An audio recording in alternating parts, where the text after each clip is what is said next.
All right, all right. Hey, what's up, good people? I'm QC. Welcome to another Talkin and Grubbin Live.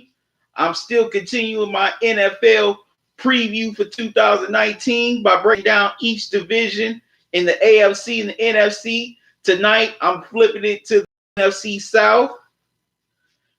So come on and join me. First off, how y'all doing? How was your day? I hope your day was good. How's your evenings going so far? My day was good. My evening is going okay so far. Just glad to be on here with y'all again tonight.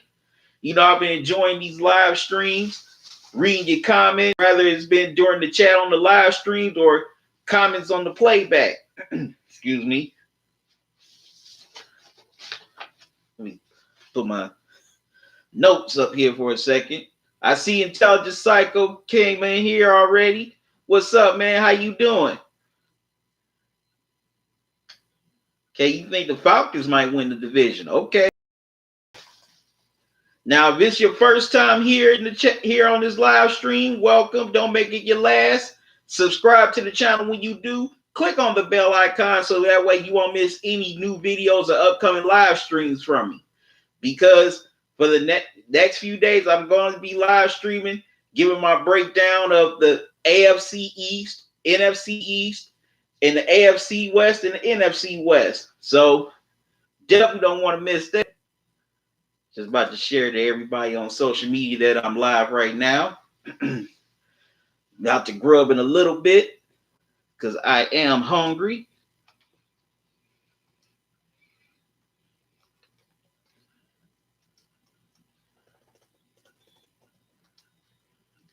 So what do y'all think about the division so far? I broke down the AFC North, NFC North, and last night I broke down the AFC South. What do y'all think? Who do you think is going to win these divisions?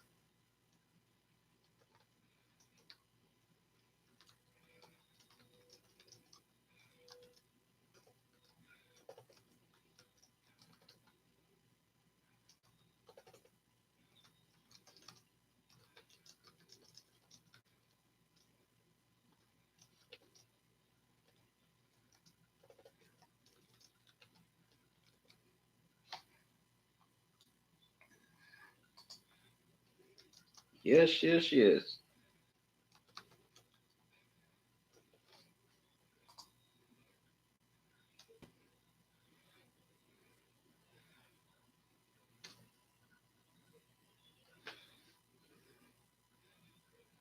All right. Also, like the video and also share this with live stream with your friends and family. Tell them about the channel. Let me hear. I want to see their takes on, all the sports topics or the food that I showcase. And also, you can donate. You can donate via PayPal or Cash App.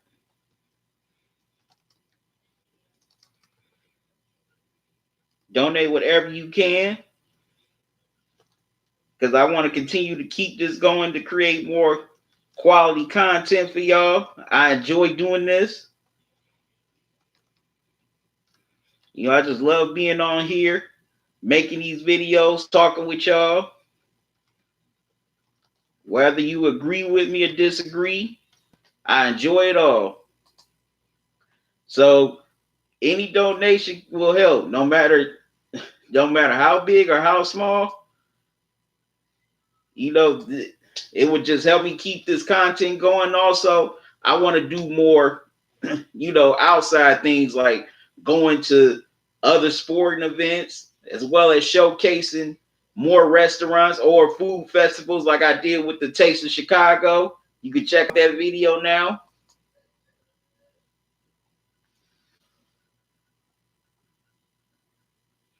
Definitely want to do more of that, because I've always wanted to visit other stadiums and arenas all over the country, especially other football stadiums. I definitely wouldn't mind going to see a Bears game at Soldier Field and this will make my older brother proud. I wouldn't even mind going to a game at Heinz Field to see a Steelers game. But it can't be when they play the Browns. But, you know, your donations definitely help me towards those goals. I want to do videos from those stadiums and ballparks and bring them back to y'all.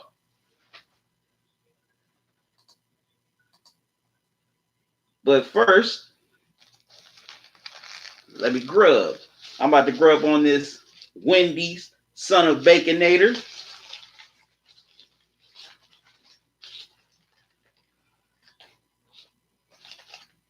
It's good and hot.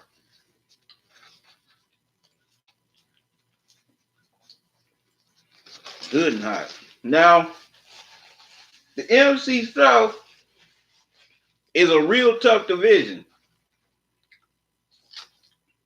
3 out of the 4 quarterbacks in the division are in the top 100 in the NFL, with Drew Brees, Cam Newton, and Matt Ryan.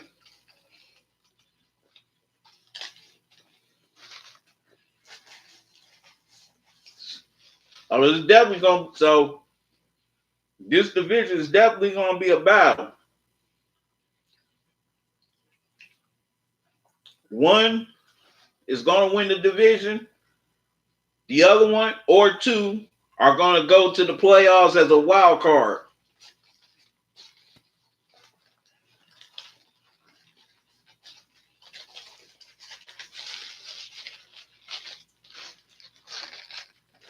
Okay, put that down for a second.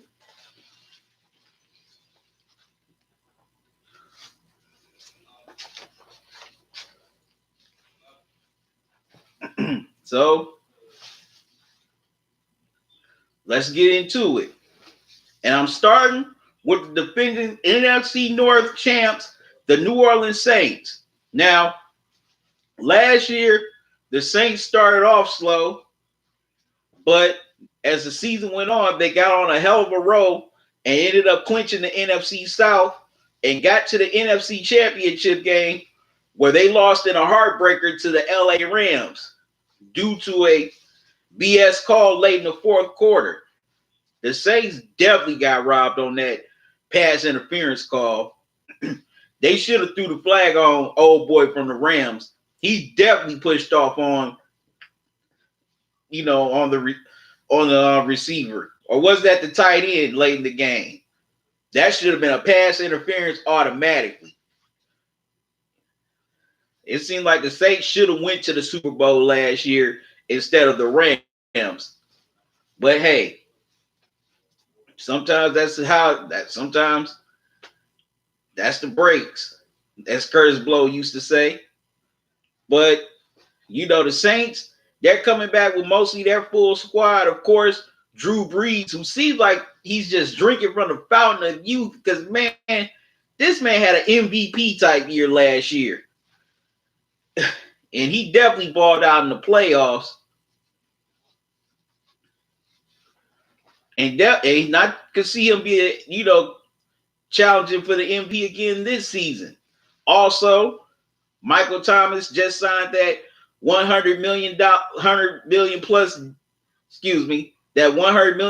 deal, make him the highest paid wide receiver in the NFL. So he finally got what he wanted. He's definitely going to play up to that contract now. Come on, y'all. Come on, join in. Like the video. I want to see your comments in the chat. I want to hear your thoughts on the NFC South. Who you think is going to win this division this year? Also, they signed Latavius Murray in the offseason from the Minnesota Vikings. They let go of Mark Ingram. He went to the Baltimore Ravens.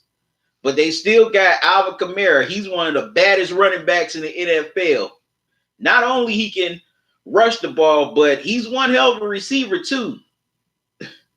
If he really wanted to, he could play wide receiver in the NFL. He has some great hands. That man is underrated as a pass catcher. Also, I definitely like their O-line, and with center Eric McCoy, also right guard Larry Walford, left tackle Teron Armstead,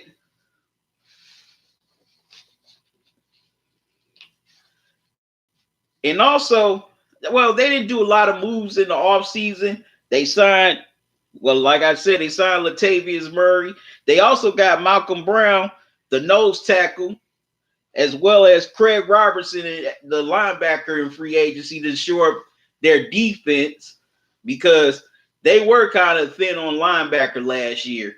Now, I like their secondary, especially by Cleveland's own Marshawn Lattimore, another Ohio State alum, along with Michael Thomas, and as well as and also I forgot to mention that they re-signed their safety Chris Banjo in the offseason. But they definitely trying to shore up that defense. They could get pressure on. They definitely could get stuff to run. But their problem was getting pressure to the quarterback, especially in that NFC Championship game. Late in the game, they could not get any pressure on Jared Goff late in that game. Jared Goff did well. Not late in the game, just most of the game. They could not get pressure on Jared Goff. Jared Goff had all day to throw in that game. They had no pressure on him whatsoever. So they definitely needed to shore up that defense to get pressure on quarterbacks, especially the QBs they face in the division, like Cam, Matt Ryan, Jameis Winston. But my question for the Saints is at tight end. Now, they signed Jared Cook, who's a very reliable tight end everywhere he's been. I mean, he put up some good numbers last year at Oakland, the year before that in Green Bay with Aaron Rodgers. But, he's a veteran. He's getting up there. Can he still deliver and be that dependable, tight end that Drew Brees need? Also, I have questions at wide receiver, who's going to go along with Michael Thomas. Now, they still got Ted Ginn, another Ohio State alum. Damn, it seemed like but, they got the vet and Ted Ginn, another Cleveland boy. Shout out to Ted Ginn Jr., who's a pretty solid wide receiver. And also, can guys like Malcolm Brown, as well as, Demario Davis, who they also acquired from the New York Jets in the offseason, can they be the guys that New Orleans is missing to get pressure on the quarterback and stop the quarterback, as well as create turnovers, where they can ultimately not only just get back to the Super Bowl, win their second one in almost 10 years. Now, let me flip it over to the Atlanta Falcons. Now, Atlanta Falcons last year, they had, they should have been a playoff team, but just some things didn't go their way. Let me grub on this burger again. I'm hungry, y'all.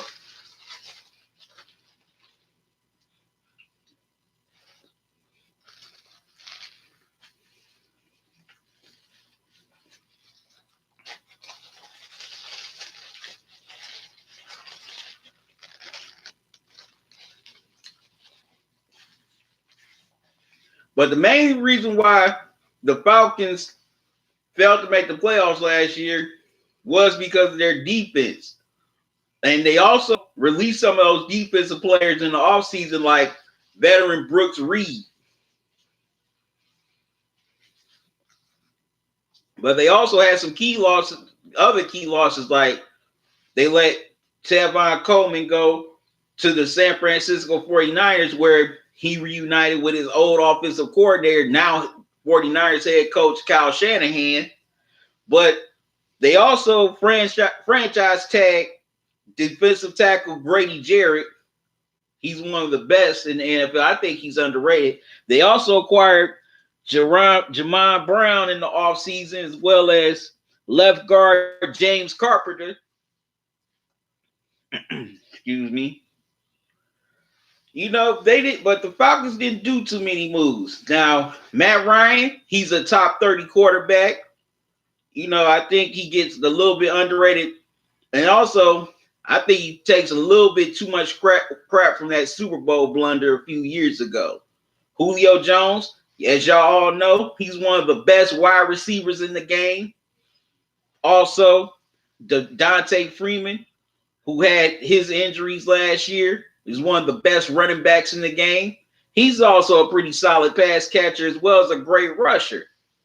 Now, the Falcons, they have a nice defense, with the cornerback Desmond Trufant, as well as strong safety Keanu O'Neal, as well as defensive end Vic Beasley. And I always like the Falcons' offensive line because it's anchored by the center, All-Pro Alex Mack, who was a Pro Bowler for years on the Cleveland Browns. I still miss, as a Browns fan, I still miss Alex Mack. I really do. Wish they wouldn't have let him walk. About to get some of this Frosty right quick.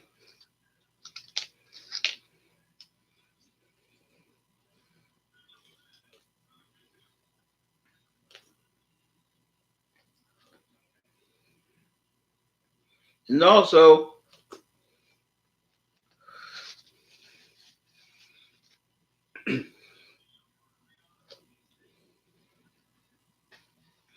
they have a nice linebacker in Deion Jones.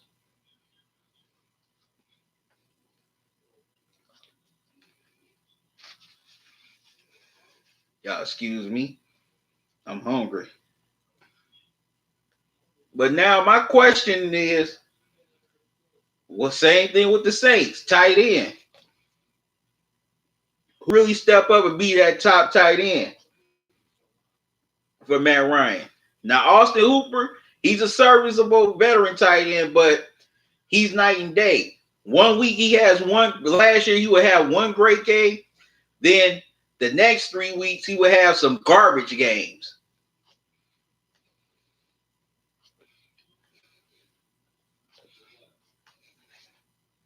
And also, this is about the head coach, Dan Quinn. Is he on the hot seat this year? If the Falcons don't make the playoffs or contend for a Super Bowl, will he be fired after this upcoming season?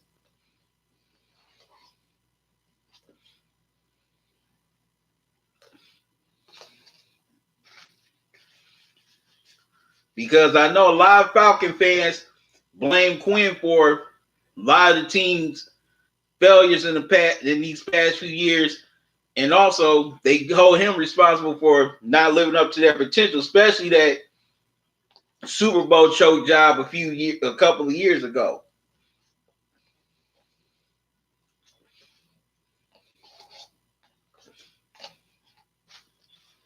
So say if the Falcons get off to a bad start, he could definitely be on the hot seat.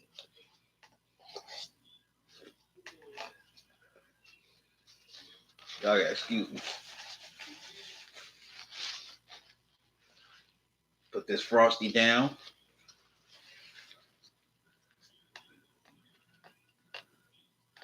Now,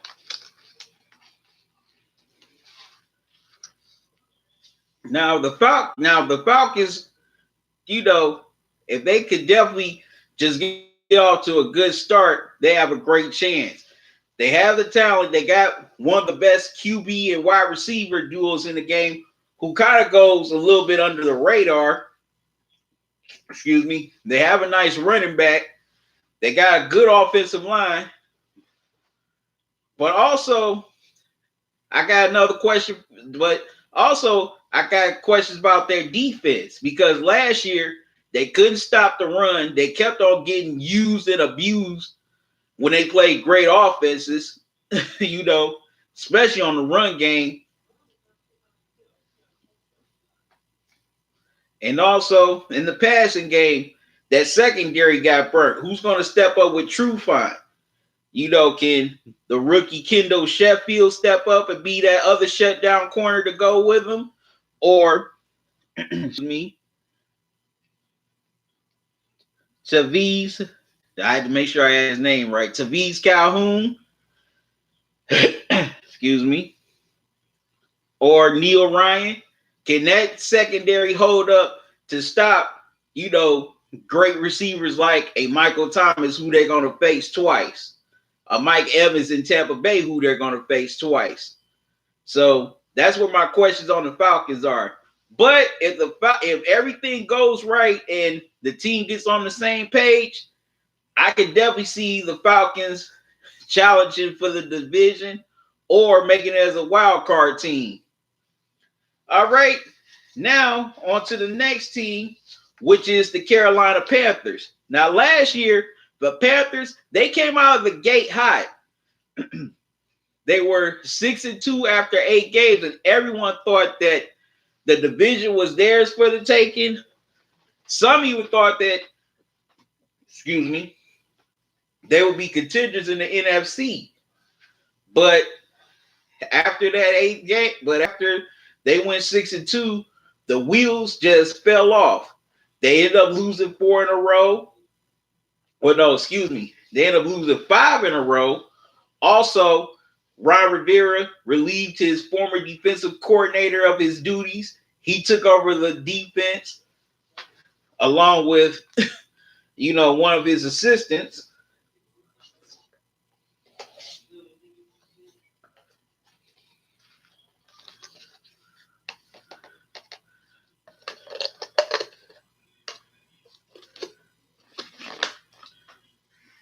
But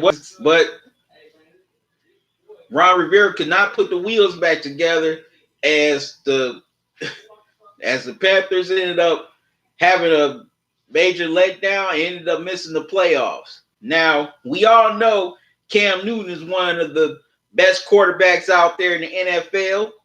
Not only he can pass, but he can also run.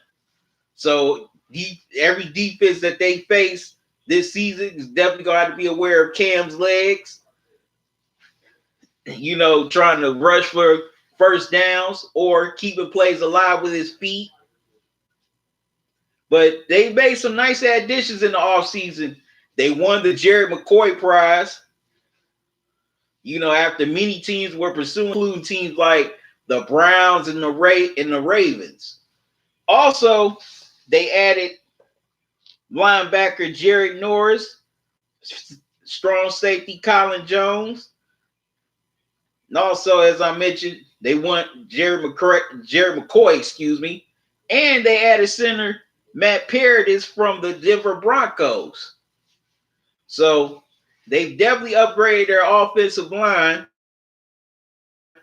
to protect Cam because he definitely was hit and sacked a lot last year.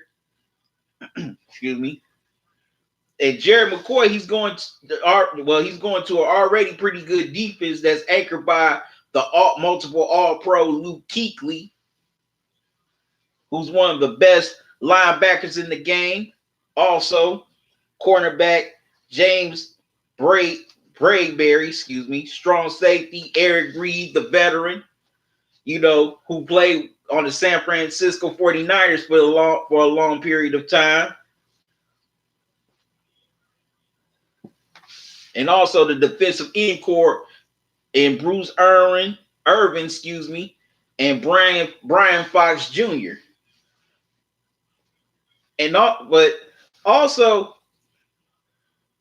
the Panthers have a nice tight end in Greg Olsen, as well as running back, as well as Christian McCaffrey, one of the best running backs in the NFL, who not only can run the ball, but he's a hell of a catcher too. Just like Alvin Kamara. But my questions for the Panthers are: who's going to be who's going to be their go-to wide receiver?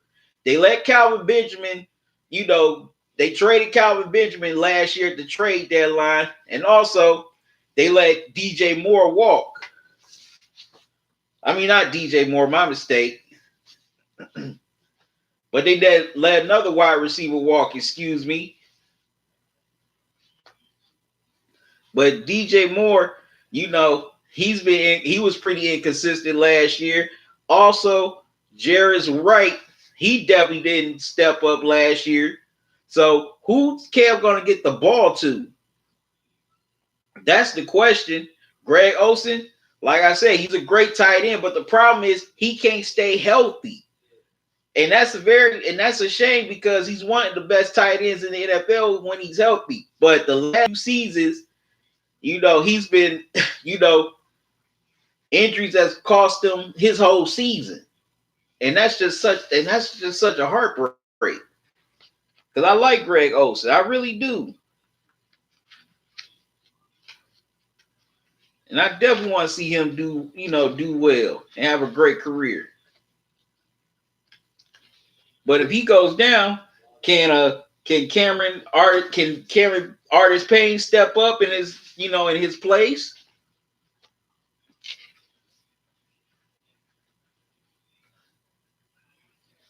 That's the question. And like I said, who's gonna step up, be that number one wide receiver? They got they got Torrey Smith, who's a 2-time Super Bowl champion with the Ravens and Eagles. Also, Curtis Samuel. Maybe can he step up in this training camp and in the preseason to be that number one wide receiver? Because if Cam has nobody to throw to, then the Panthers, they may not have a chance, or they might barely sneak in as a wild card and then get bounced in the wild card game. So I'm definitely going to be looking at, when I see the Panthers this season, I'm going to be looking at who's going to be that go-to wide receiver for Cam.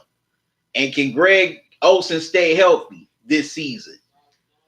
Excuse me. But I definitely like their defense. I've always liked Kuechly. They definitely improved with Jared McCoy. They got another veteran, Bruce Irwin. And they got a pretty solid secondary. So I think the defense can definitely keep them in games. And also maybe Cam can make a couple of these receivers, maybe not make them Pro Bowlers, but he can make them at least pretty good complimentary, receivers and competent receivers. Now, on to my last team here, which is the Tampa Bay Buccaneers. Now, in the offseason, they fired their head coach and they hired Bruce Arians, who got out of retirement to come back to coaching after coaching the Arizona Cardinals for some years. And also, people forget that he did a hell of a job, substituting for Chuck Pagano a few years ago when they were in Indianapolis, as Pagano was getting treatment for his cancer. But now Bruce Arians, he got tired of being in that analysis booth, and now he's back on the sidelines. And before he got the Tampa Bay Buccaneers job, he was lobbying very hard to get the Cleveland Browns head coaching job. He wanted to work with a young development team and work with a young QB like Baker Mayfield. But he's getting another young QB in Jameis Winston, excuse me. Now, Winston, he's had his issues, but he's actually a pretty solid quarterback when he's on the field and when he's not having those issues. But it seems like he's never reached his full potential ever since he's been drafted in the NFL.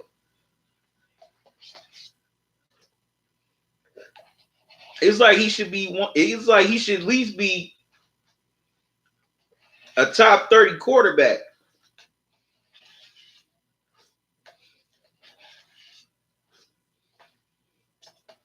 But him being a damn knucklehead has definitely stunted his growth as a quarterback. I mean, he has a pretty good receiver in Mike Evans, who definitely goes unnoticed in the NFL. That man is a top 10 wide receiver in the NFL, and also has a nice tight end core in O.J. Howard and Cameron Brate.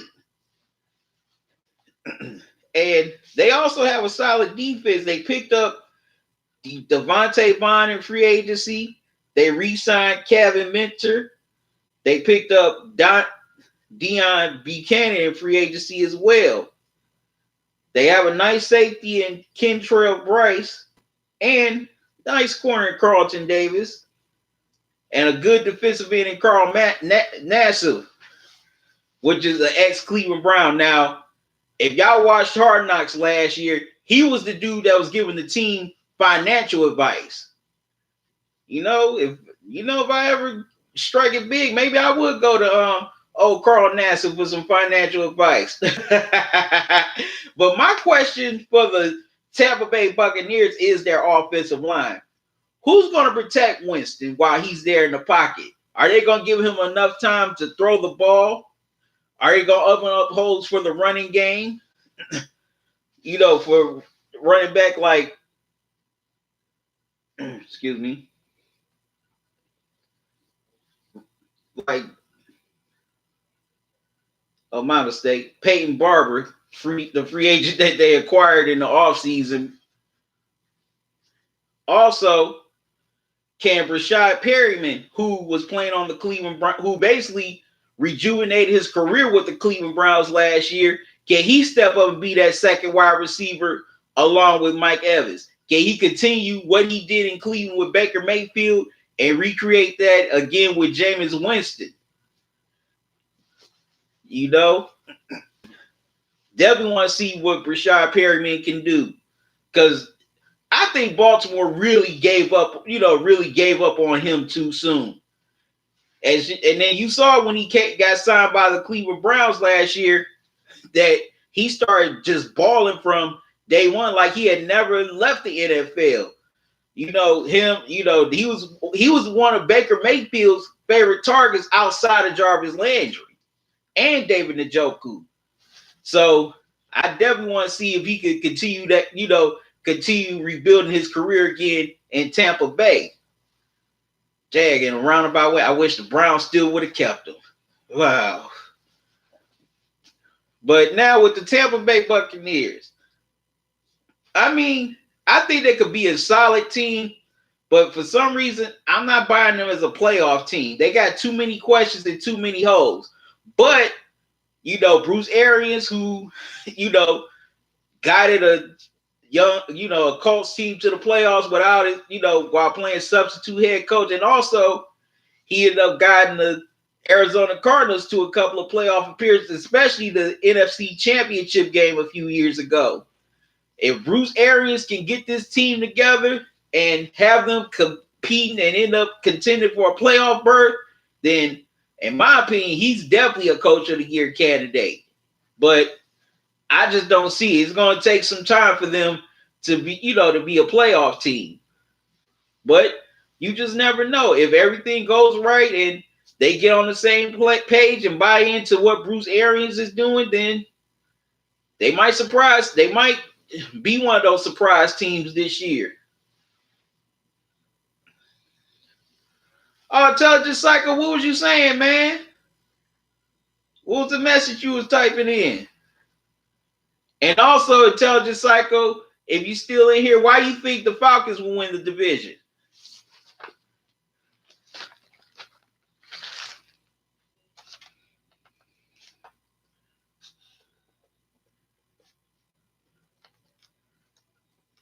Yep, for those of you who are here in the live stream, I want to hear your thoughts. Who do you think is going to win the division in 2019? Who do you think is going to win the NFC South? Who do you think is going to be the wild card? Okay, Intelligent Psycho, you got Falcons winning the division, Saints, Panthers, and Buccaneers. Now, Intelligent Psycho, how many wild cards do you think will be in the NFC South? Do you think the Saints will only be the only wild card, or are you putting the Panthers in there too?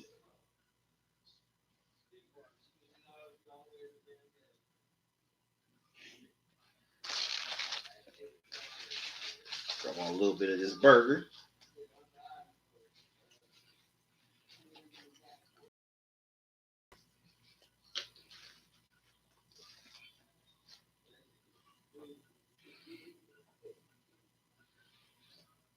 Okay, you say, okay, Intelligent Cycle says the reason he picks the Falcons, he said he sees a few teams taking a step back and sees the Saints as a wild card.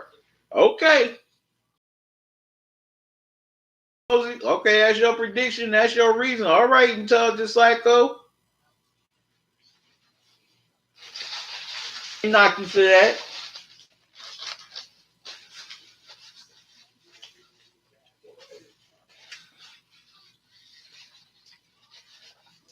But the NFC South, that is one tough division. Matter of fact, that's one tough division that a lot of people do not talk about. People talk about the AFC North, the NFC East, the NFC North, but the NFC South is not a joke either. Definitely not a joke. That's one tough division. And like I said at the beginning of this live stream, that three of the four quarterbacks in this division are in the top 100 in the NFL. So any of those three QBs, they're a tough out for anybody. You know, as long as you got either of those three on your team, you got a chance to win and be a playoff team. Hell, sometimes if a few things break your way, you end up being a Super Bowl contender. So whoever wins this, so Intelligent Psycho, whoever wins this division is gonna feel like they survived, by getting the division instead of just flat out winning it. They're gonna go through some wars, especially with other NFC South teams during the regular season. They're gonna go through some wars. And I expect a lot of close games in these NFC South games during the regular season. Even if, say, Tampa Bay doesn't, have a good record, I still expect them to challenge, these teams within their division because say if they have a bad record, they're still gonna play for pride. They definitely will play for pride. They're just not gonna want to just get embarrassed, especially by teams in their own division.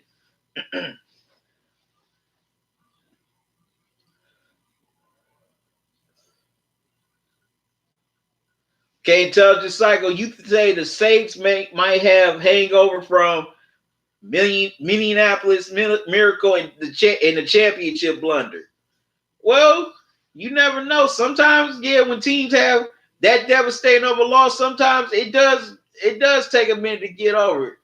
So they could have that hangover, or that might motivate them to, want to ball out this season and get back to the NFC Championship game. So it could work either way. Could definitely work either way.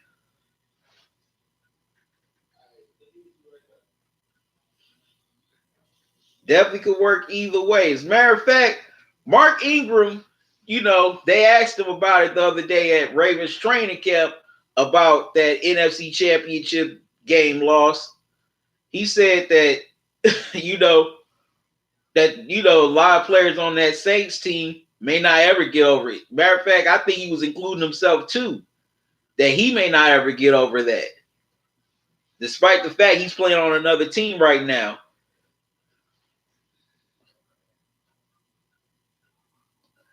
Yeah, I agree, Intelligent Cycle. I definitely don't trust the Bucks offensive line. I do not trust that offensive line. I don't think they could give Winston enough time to throw.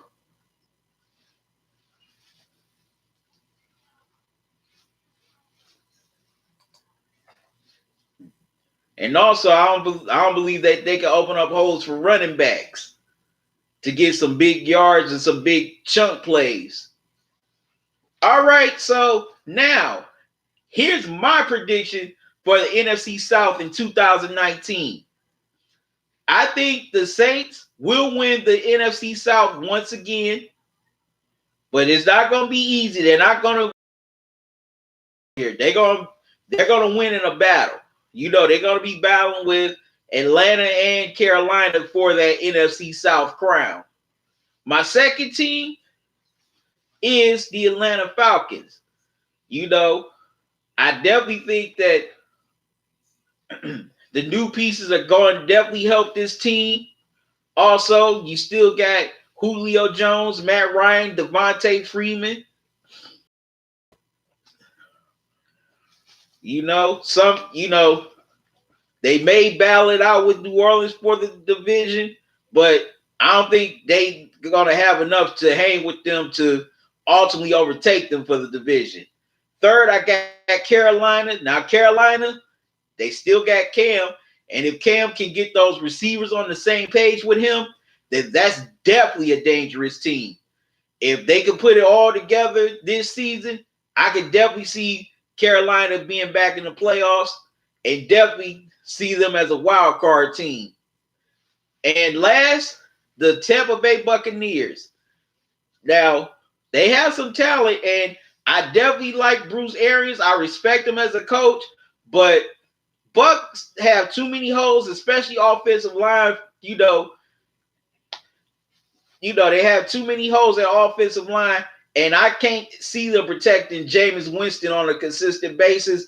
And I definitely can't see them, holding it down so the running backs can get open and make some big plays and gain some big yards.